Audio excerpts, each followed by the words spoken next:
بلد مسلم صح؟ ليش هذا هنا؟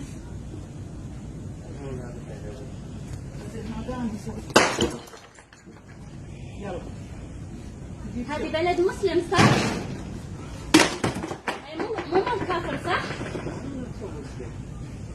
اوكي انت مسلم؟ انت مال كفر صح ولا لا؟ هذه ديرة حمد بن عيسى. حمد بن عيسى يرضى بهذا؟ يلا جيب منها باكر.